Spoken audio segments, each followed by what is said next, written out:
ओम श्री गणेशाय नमः। ओम गं गुरुवे नमः। ओम नमः शिवाय। शिवजी सदा सहाय। रुद्र संहिता द्वितीय खंड अध्याय 11 और 12। दक्ष की तपस्या और देवी शिवा का उन्हें वरदान देना।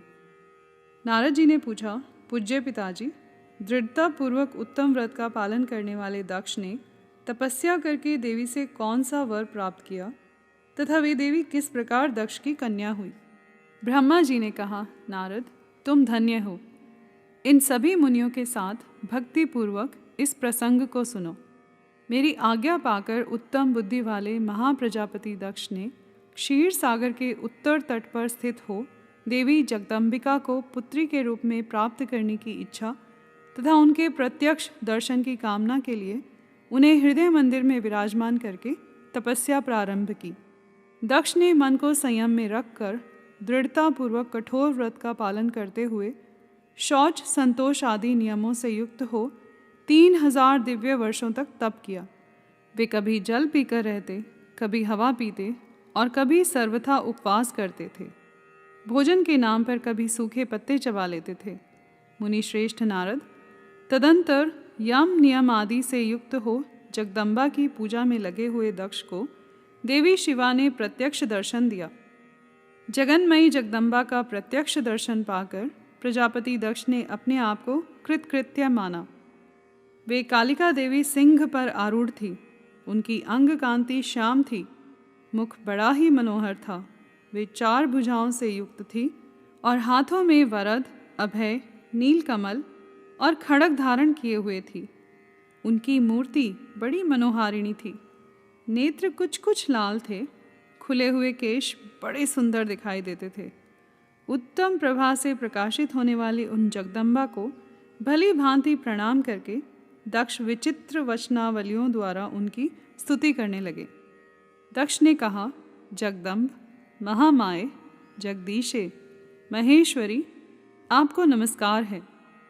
आपने कृपा करके मुझे अपने स्वरूप का दर्शन कराया है। भगवती आद्ये, मुझ पर प्रसन्न होइए। शिव रूपिणी, प्रसन्न होइए। भक्त वरदायिनी, प्रसन्न होइए। जगन माए, आपको मेरा नमस्कार है। ब्रह्मा जी कहते हैं, मुने, संयत चित्त वाले दक्ष के इस प्रकार स्तुति करने पर महेश्वरी शिवा ने स्वयं ही उसके अभिप्राय को जान लिया। तो भी दक्ष से इस प्रकार कहा, दक्ष, तुम्हारी इस उत्तम भक्ति से मैं बहुत संतुष्ट हूँ। तुम अपना मनोवांछित वर मांगो। तुम्हारे लिए मुझे कुछ भी अदेय नहीं है। जगदम्बा की यह बात सुनकर प्रजापति दक्ष बहुत प्रसन्न हुए और उन शिवा को बारंबार प्रणाम करते हुए बोले। दक्ष ने कहा, जगदम्ब, महामाए, यदि आप मुझे वर देने के लिए उद्यत हैं तो मेरी बात सुनिए और प्रसन्नतापूर्वक मेरी इच्छा पूर्ण कीजिए।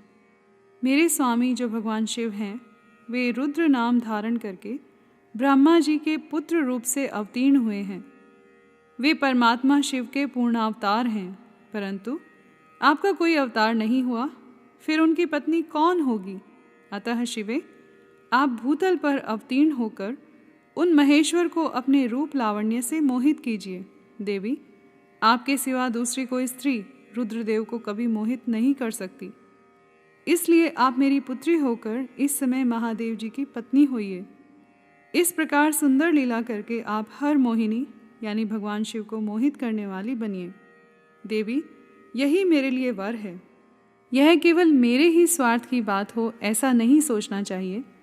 इसमें मेरे ही साथ संपूर्ण जगत का भी हित है। ब्रह्मा, विष्णु और शिव में से ब्रह्मा जी की प्रेरणा से मैं यहाँ आया हूँ। प्रजापति दक्ष का यह वचन सुनकर जगदम्बिका शिवा हंस पड़ी और मन ही मन भगवान शिव का स्मरण करके यूँ बोली। देवी ने कहा, तात, प्रजापते, दक्ष, मेरी उत्तम बात सुनो। मैं सत्य कहती हूँ, तुम्हारी भक्ति से अत्यंत प्रसन्न हो तुम्हें संपूर्ण मनोवांछित वस्तु देने के लिए उद्यत हूँ। दक्ष, यद्यपि मैं महेश्वरी हूँ, तथापि तुम्हारी भक्ति के अधीन हो तुम्हारी पत्नी के गर्भ से तुम्हारी पुत्री के रूप में अवतीर्ण होंगी, इसमें संशय नहीं है। अनग, मैं अत्यंत दुस्सह तपस्या करके ऐसा प्रयत्न करूंगी जिससे महादेव जी का वर पाकर उनकी पत्नी हो जाऊं। इसके सिवा और किसी उपाय से कार्य सिद्ध नहीं हो सकता, क्योंकि वे भगवान सदाशिव सर्वथा निर्विकार हैं, ब्रह्मा और विष्णु के भी सेव्य हैं तथा नित्य परिपूर्ण रूप ही हैं। मैं सदा उनकी दासी और प्रिया हूँ। प्रत्येक जन्म में वे नाना रूपधारी शंभु ही मेरे स्वामी होते हैं।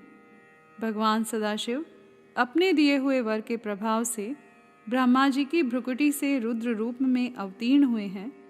मैं भी उनके वर से उनकी आज्ञा के अनुसार यहाँ अवतार लूँगी। तात, अब तुम अपने घर को जाओ। इस कार्य में जो मेरी दूती अथवा सहायिका होंगी उसे मैंने जान लिया है। अब शीघ्र ही मैं तुम्हारी पुत्री होकर महादेव जी की पत्नी बनूंगी। दक्ष से यह उत्तम वचन कहकर मन ही मन शिव की आज्ञा प्राप्त करके देवी शिवा ने शिव के चरणार बिंदु का चिंतन करते हुए फिर कहा, प्रजापति, परंतु मेरा एक प्रण है, उसे तुम्हें सदा मन में रखना चाहिए। मैं उस प्रण को सुना देती हूँ, तुम उसे सत्य समझो, मिथ्या न मानो। यदि कभी मेरे प्रति तुम्हारा आदर घट जाएगा, तब उसी समय मैं अपने शरीर को त्याग दूंगी, अपने स्वरूप में लीन हो जाऊंगी अथवा दूसरा शरीर धारण कर लूंगी। मेरा यह कथन सत्य है। प्रजापति, प्रत्येक सर्ग या कल्प के लिए तुम्हें यह वर दे दिया गया। मैं तुम्हारी पुत्री होकर भगवान शिव की पत्नी होंगी। मुख्य प्रजापति दक्ष से ऐसा कहकर महेश्वरी शिवा उनके देखते देखते वहीं अंतर्धान हो गई। दुर्गा जी के अंतर्धान होने पर दक्ष भी अपने आश्रम को लौट गए और यह सोचकर प्रसन्न रहने लगे कि देवी शिवा मेरी पुत्री होने वाली हैं। यहाँ पर अध्याय 11 और 12 समाप्त हुए। कर्पूर गौरम करुणावतारम संसार सारम भुजगेंद्रहारम सदा वसंतम हृदयारविंदे भवम भवानी सहितं नमामि।